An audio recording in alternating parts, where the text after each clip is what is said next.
जगात सर्वात जास्त सामर्थ्य तर हवेत आहे. वादळ आलं की सगळं उडून जातं ना.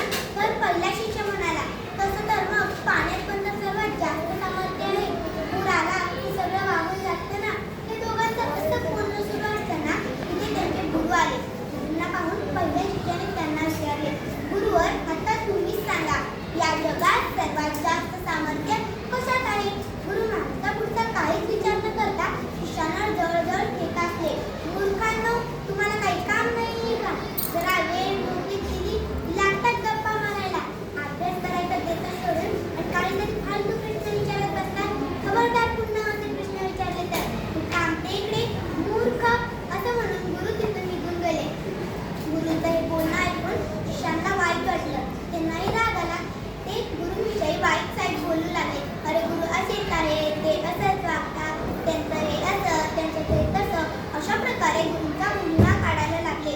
थोड्या वेळाने पुन्हा तेच गुरु तिथे आले आणि शिष्यांना शांतपणे म्हणाले, शिष्यांनो, मगाशी तुम्ही खूप छान प्रश्न विचारला. खरं तर तुम्ही खूप हुशार शिष्य आहात. तुम्ही मोकळ्या वेळेत अशा ज्ञानवंत गोष्टींच्या गप्पा मारता. खूप चांगली गोष्ट आहे. छान, माझा आशीर्वाद आहे तुम्हाला, असं म्हणून गुरु तिथून निघून गेले. गुरुचं हे बोलणं ऐकून शिष्यांना जरा आश्चर्य वाटलं. ते एकमेकांना म्हणाले, बंधू, आपले गुरुवर एवढे पण वाईट नाही आहेत ना. त्यांनी आपल्यासाठी किती केले ना. त्यांनी माझ्यासाठी हे केलंय, त्यांनी शिष्यासाठी ते केलंय. अशा प्रकारे गुरुंची स्तुती करू लागले. थोड्या वेळाने पुन्हा तेच गुरु तिथे आले. आपण शिष्यांना म्हणाले, काय शिष्यानो, माझं वागणं तुम्हाला विचित्र वाटतंय ना? शिष्य म्हणाले, हो.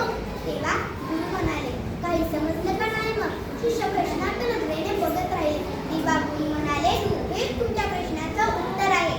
या जगात सर्वात जास्त सामर्थ्य तुमच्या बोलण्यात आहे.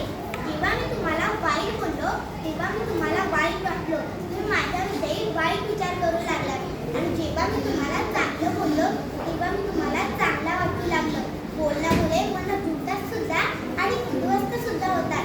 आणि हे प्रकृतीच्या विनाशापेक्षा जास्त भयंकर असतं. हो, म्हणूनच बोलण्याचं सामर्थ्य ओळखा आणि विचारपूर्वक बोला. या जगात सर्वात जास्त सामर्थ्य तुमच्या बोलण्यात आहे.